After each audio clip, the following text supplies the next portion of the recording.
2016. Nah, teman-teman, begini ceritanya. Pada zaman dahulu kala, terdapat dua kerajaan, yaitu Kerajaan Wengker di Ponorogo dan Kerajaan Doho di Kediri. Kedua kerajaan tersebut dipisahkan oleh Gunung Wilis. Kehidupan mereka damai dan saling menghormati. Kerajaan Doho mempunyai seorang putri cantik jelita bernama Dewi Songgolangit. Dan konon kabarnya sedang dicarikan jodoh oleh ayahandanya melalui sayembara. Dan di lereng gunung Wilis tersebut juga tinggal mantan jadi-jadian yang menurut cerita adalah jelmaan Raja Sakti Kerajaan Lodoyo di Blitar Selatan. Raja Lodoyo bisa berubah menjadi wujud macan dikarenakan saat dia bertarung, dia mengubah dirinya menjadi macan. Dan saat musuhnya mati, dia memangsa musuhnya dengan penuh nafsu. Karena dikuasai nafsu, Raja Lodoyo lupa mengingat mantra untuk mengembalikannya menjadi manusia lagi.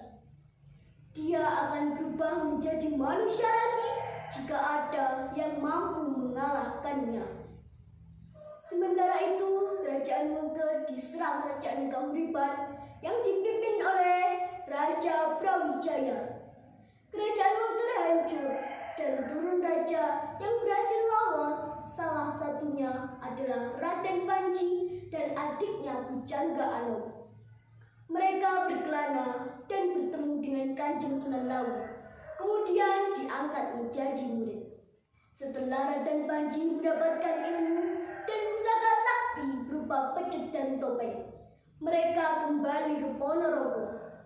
Pada saat itu, Kerajaan Kahuriban yang telah menguasai Ponorogo sedang terjadi perang saudara, sehingga terjadi kekosongan kekuasaan. Kesempatan itu dimanfaatkan Raden Panji untuk mendirikan kerajaan baru yang diberi nama Bantarangin, yang berarti tempat yang nyaman. Raden Panji bergelar Raden Panji Klono Siswahandono, yang kemudian disebut dengan Klono Sewandono.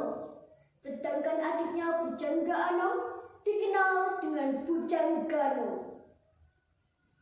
Prabu Klono Sewandono dikenal sebagai raja yang arif, bijaksana, sakti, gagah perkasa, dan dicintai oleh semua rakyatnya. Hanya saja sang Prabu belum mempunyai permaisuri. Hal tersebut sering menjadi perbincangan di kalangan kerajaan dan rakyat biasa. Yuyu, kalian tahu nggak kalau Prabu Klono Sewandono itu homo loh? Semua orang mulai mempergunjingkan sang Prabu. Hus, kamu ini sembarang saja kamu ngomong, dasar tukang gosip.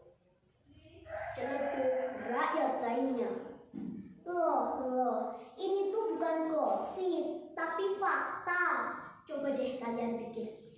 Sang Prabu itu kan tampan, gagah perkasa. Loh, tapi kenapa kok belum punya istri?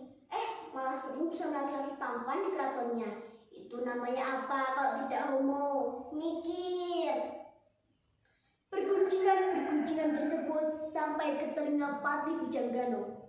Akhirnya Patih Bujanggano memberanikan diri untuk bertanya kepada sang Prabu. Sang Prabu pun bersemedi untuk meminta petunjuk. Setelah 40 hari bersemedi, akhirnya menjabat petunjuk. Dan kemudian berkata kepada sang Patih, "Dinda Patih, aku telah mendapatkan petunjuk untuk melamar seorang gadis yang bernama Dewi Songgolangit. Besok berangkatlah ke timur, temukan gadis itu untukku." "Baiklah Kakanda, besok hamba akan berangkat.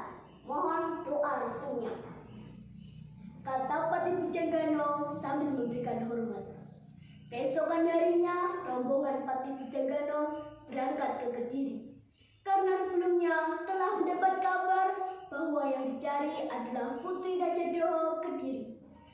Sesampainya di Kediri, Patih Pujanggana menyampaikan niatnya untuk melamar Dewi Songgolangit untuk kakaknya. Ternyata ada beberapa persyaratan yang harus dipenuhi. Sembah Gusti Putri, apa yang Gusti Putri inginkan akan saya sampaikan kepada kakanda hamba, kata Patih Pujanggana sambil memberikan hormat. Persyaratan yang saya ingin ajukan, yang pertama, Prabu Konosewandono harus mempersembahkan 140 macam jenis hewan penunggu hutan. Yang kedua, harus menciptakan kesenian daerah yang belum ada duanya di tanah Jawa sebagai iringan pernikahan. Yang ketiga, harus membawakan manusia berkepala macan, kata Dewi Songgolangit dengan sangat yakin. Walaupun persyaratannya aneh dan sulit dikabulkan, namun Pujanggana tetap berusaha untuk memenuhinya. Nah, teman-teman, mungkin teman-teman masih ingat di lereng Gunung Weling tersebut juga tinggal macan yang jadi-jadian, kan?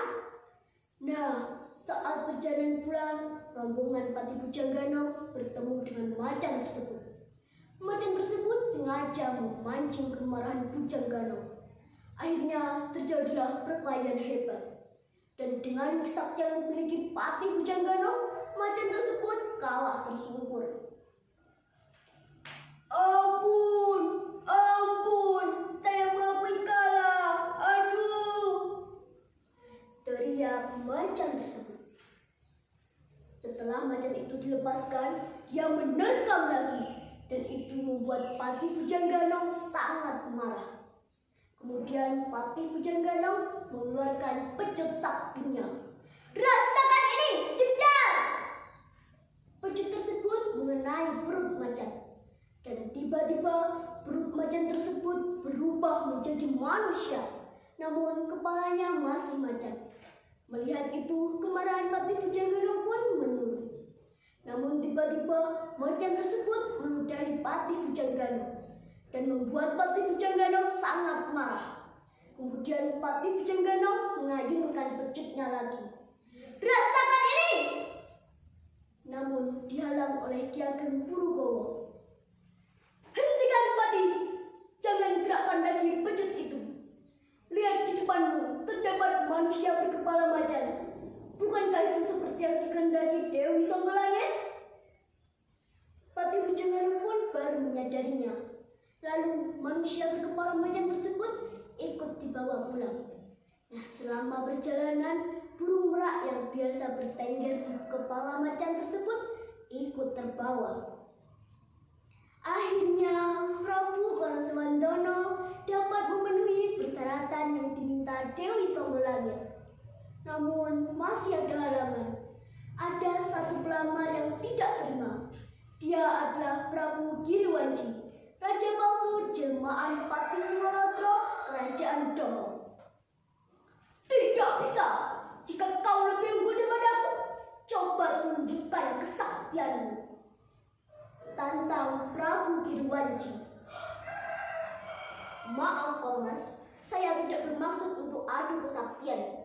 Namun jika kamu masih maksa, akan saya layani, kata Prabu Konosewandono.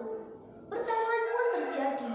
Mereka sama-sama sakti. Pertarungan pun berjalan sengit.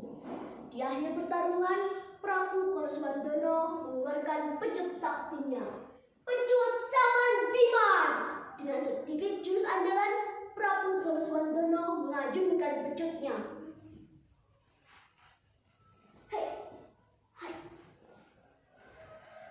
Rasakan ini, jedar!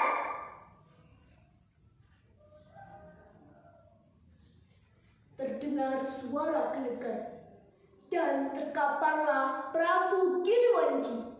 Pertarungan pun dimenangkan oleh Prabu Konosewandono.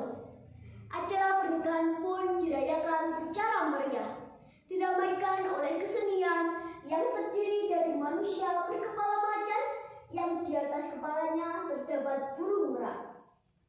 Dan di belakangnya terdapat 140 kuda yang dinaiki oleh dayang-dayang. Sementara itu, Patih Kujanggana pun terlihat bahagia.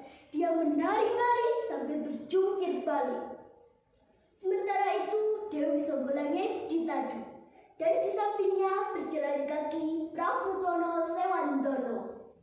Di belakang mereka terdapat rombongan sesepuh, abdi dalam, dan di barisan paling belakang terdapat prajurit dari Bantarangin.